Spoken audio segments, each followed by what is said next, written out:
নমস্কার বন্ধুরা, আমার এই ছোট্ট চ্যানেলে আপনাদেরকে অনেক অনেক স্বাগত। তো সবাই কেমন আছেন? আশা করছি সবাই খুব ভালো আছেন। আজকে আমি আপনাদের সাথে কেবলমাত্র গুড় আর চালের গুঁড়ি দিয়ে কিভাবে এরকম সুন্দর সুন্দর পিঠে বানানো যায় তার রেসিপিটাই শেয়ার করতে যাচ্ছি। এগুলো কিন্তু আপনারা একবার বানিয়ে অনেক দিন পর্যন্ত রেখে খেতে পারবেন। তো তার জন্য আপনারা প্লিজ ফুল ভিডিওটা দেখুন আর সঙ্গে থাকুন। চলুন বানিয়ে নেওয়া যাক। এই জন্য আমি এই যে চাল নিয়েছি, এগুলো আমি কিছুক্ষণ ভিজিয়ে রেখেছিলাম 2-3 ঘন্টা মতো। তারপর এগুলো আমি ছেঁকে শুকনো করে নিয়েছি একটু। তারপর আমি মিক্সিং জারে এগুলো করে পেস্ট করে নেব। এই দেখুন, দেখতেই পাচ্ছি।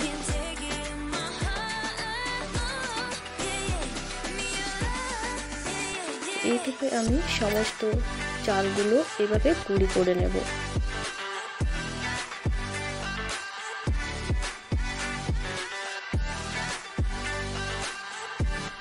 যেহেতু অনেকগুলো আমার চাল ছিল, তাই একবারে এগুলো গুঁড়ি করা যেত না, তার জন্য আমাকে একটু একটু করে বারবার গুঁড়িটা করতে হয়েছে।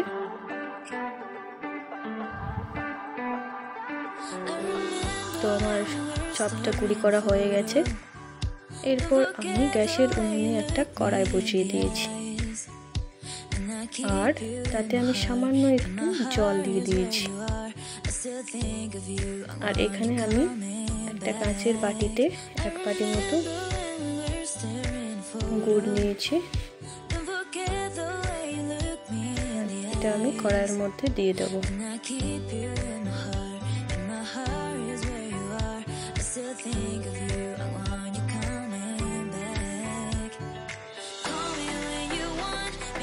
এরপর আমি খুন্তির সাহায্যে এইভাবে গুড়টাকে নেড়ে ভালো করে মিশিয়ে নেব। কিছুক্ষণ ধরে এইভাবে আমাকে নাড়াচাড়া করতে হবে।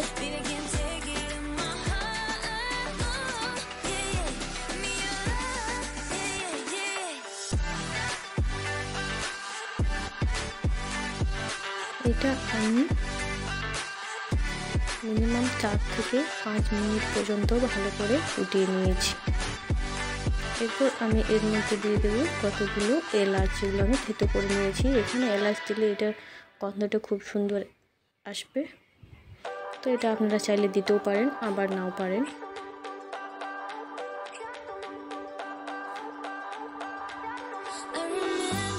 এরপর এখানে নিয়েছি আমি মৌরি। এখানে মৌরিটা ফ্লেভারটা খুব সুন্দর আসে এই পিঠের মধ্যে।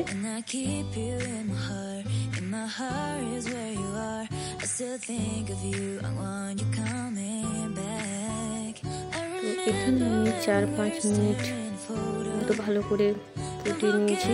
এরপর আমি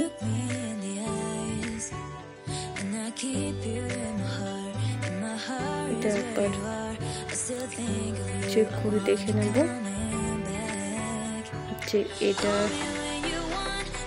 হয়েছে, গুড়টা আমার রেডি হয়েছে কিনা। তার জন্য আমি একটা বাটিতে জল নিয়েছি। এইভাবে গুড়টা আমি এই বাটির মধ্যে একটু দিয়ে দেবো। আর যদি গুড়টা আমার জলের মধ্যে দেওয়ার পর একটা জায়গাতে স্থির হয়ে যায়, তাহলে জানবো এটা আমার হয়ে গেছে। আর যদি ছড়িয়ে যায় তাহলে জানবো এটা এখনো হতে বাকি আছে। তো এখানে আমি আর একটু পর্যন্ত চাল দিয়ে নেব, কারণ আমার কিছুটা হতে বাকি আছে। এরপর আমি দিয়ে দেবো এর মধ্যে কিশমিশ। তো এটা আমার হয়ে গেছে। আমি গ্যাসের উনুনটা বন্ধ করে দিয়ে এটা আমি নামিয়ে নিয়েছি। এরপর আমি চালের গুঁড়োটা একটু একটু করে গুড়ের মধ্যে দিয়ে দেবো আর ভালো করে মিশিয়ে নেব।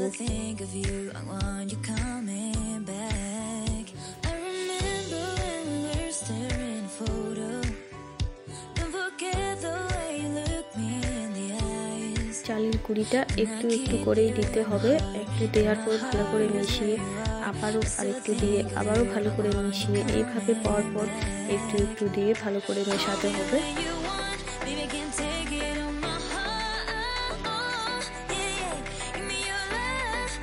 একবারে সব গুঁড়িটা দিয়ে দিলে এখানে পিঠেগুলো ভালো তৈরি হবে না, এটা শক্ত হয়ে যাবে।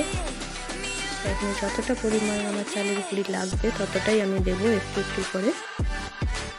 আর এটা খুব ভালো করে মেশাতে হবে, কিছুক্ষণ ধরে এইভাবে নাড়াচাড়া করে নিতে হবে। তো আমার এখানে আর চালের গুঁড়ি লাগবে না।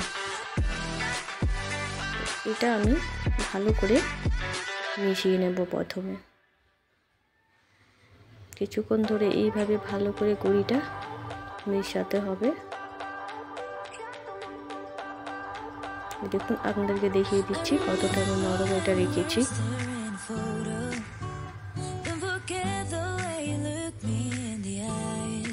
এরপর আমি হাতের মধ্যে কিছুটা সাদা তেল নিয়েছি যাতে আমার হাতের মধ্যে এটা না লেগে যায়। আর তারপর আমি এই খুন্তিটা থেকে এটা আমি ছাড়িয়ে নেব।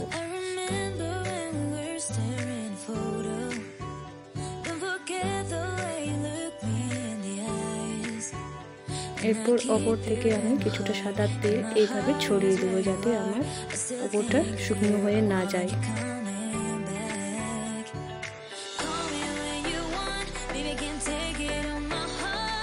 আর এটা আমি ঢেকে করে রেখে দেবো।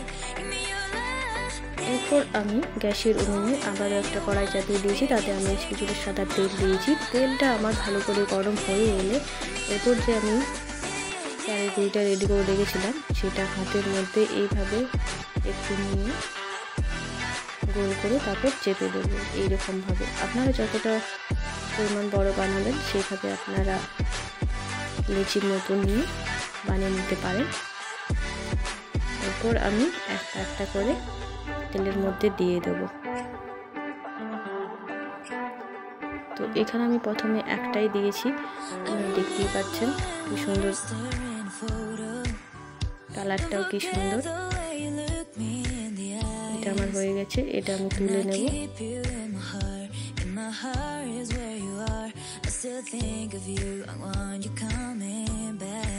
এখানে আপনারা একবারে 3টে 4টে করে পিঠে বানিয়ে নিতে পারবেন।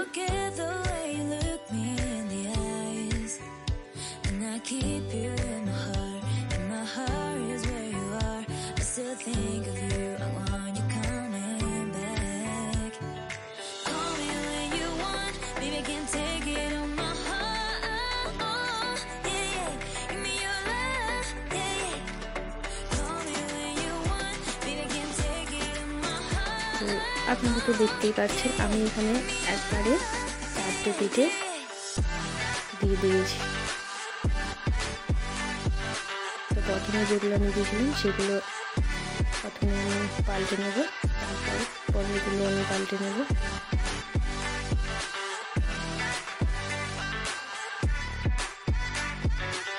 এগুলো কালারটা যতটা মিষ্টি দেখতে, খেতেও কিন্তু খুব সুন্দর। আর আমার ভিডিওটি যদি আপনাদের ভালো লেগে থাকে তাহলে অবশ্যই একটা লাইক করে দেবেন আর একটা শেয়ার। আর যদি সাবস্ক্রাইব না করে থাকেন, আমার চ্যানেলটিতে নতুন হয়ে থাকেন, তাহলে অবশ্যই একটা সাবস্ক্রাইব করে দেওয়ার অনুরোধ রইল। এরকম আমি পরপর সব পিঠেগুলো আমি বানিয়ে নেব। তো এখানে আমার সব কটা পিঠে রেডি হয়ে গেছে, দেখতেই পাচ্ছেন পিঠেগুলো আমার কতগুলো হয়েছে। আর কালারটাও খুব সুন্দর। নমস্কার, দেখা হবে আবারও পরবর্তী ভিডিও।